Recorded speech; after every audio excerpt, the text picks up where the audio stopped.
Ya sebelumnya assalamualaikum warahmatullahi wabarakatuh. Kembali lagi dengan saya Aditya Rizky. Maaf banget beberapa waktu ini saya udah lama nggak ngupload, sekitar 3 atau 4 bulan gitu ya. Karena apa? Karena saya alhamdulillah banyak project, jadi lagi sibuk banget gitu loh. Belum bisa kalau buat video secara rutin. Jadi di part kali ini saya bakal ngasih tahu gimana sih perbedaannya antara Firebase dengan MySQL. Dan rata-rata orang Indonesia yang minta project ke saya itu dia pengen pakai MySQL. Karena apa? Karena MySQL kalau dari segi harga itu lebih terkontrol, kita lebih benar-benar tahu gitu loh. Sedangkan Firebase itu dia dari Google, jadi pembayarannya lumayan ribet lah, pakai kredit segala gitu. Dan jadi gini nih, kalau Firebase itu dia data dikumpul dalam satu tempat berformat JSON dan dia real time. Jadi ketika kita ubah datanya satu pun huruf, maka dia akan si aplikasi ini langsung ngerespon gitu loh, perubahan itu langsung terjadi gitu. Sedangkan kalau MySQL dia bersifatnya menaruh data, jadi nggak real time, jadi harus refresh gitu.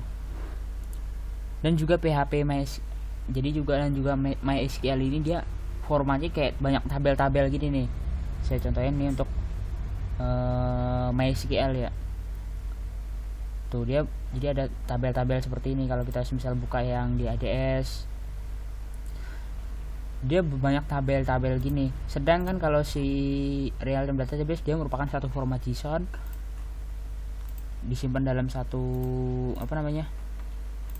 tempat lah formatnya JSON. Kalau kita download gini nih contohnya JSON. Untuk pengambilan datanya sendiri saya akui memang sangat lebih mudah di Firebase mudah ngambil data di Firebase itu. Kalau di MySQL kita harus bermain yang namanya PHP juga, buat kita ngekontak si ini biar dia ngirim data ke kita. Caranya kita pakai PHP ini kenapa ya? Ini malah ngebug teman-teman. Nah ini jadi kalau PHP gini teman-teman, jadi kita harus bisa main PHP. Selain PHP kita juga harus main di Android Studio-nya sendiri. Biasanya formatnya Java, kalau nggak Java ya Kotlin. Ini ada beberapa contoh PHP yang saya buat, login, register. Bahasanya sendiri ya kita harus, itulah full stack developer teman-teman. Jadi kalau teman-teman nggak mau ngerjain suatu project sendiri, ya teman-teman berarti kerjasama.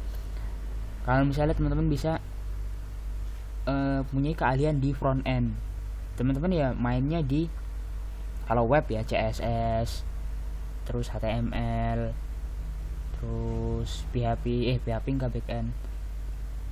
Jadi gitu teman-teman. Cuman kalau kita main Firebase kita kita nggak perlu main PHP. Kita udah, Google itu udah nyediain sendiri metode untuk ngambil data ke Firebase tersebut. Ini saya beri contoh. Ini kalau kita misalnya ngambil data menggunakan MySQL. Kita buka di mana ya? Ini. Nah, jadi dia pakai string request. Kita metodenya ini pokoknya kita jelasin di part berikutnya lah teman-teman. Kalau teman-teman berminat, teman-teman bisa komen aja. Adapun saya kasih contoh kalau kita misalnya pakai Firebase, itu metodenya emang udah ada teman-teman. Jadi contohnya udah subscribe.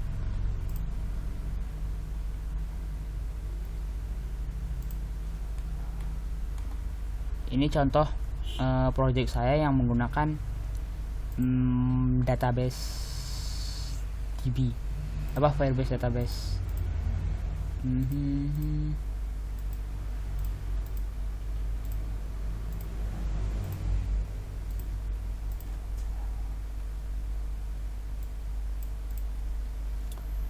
Oke, jadi di bagian UI source Nah ini kita sudah simpel banget sih sebenarnya sih, jujur. Kita tinggal ngedirect ke database-nya, path-nya di bagian source code tuh yang di bagian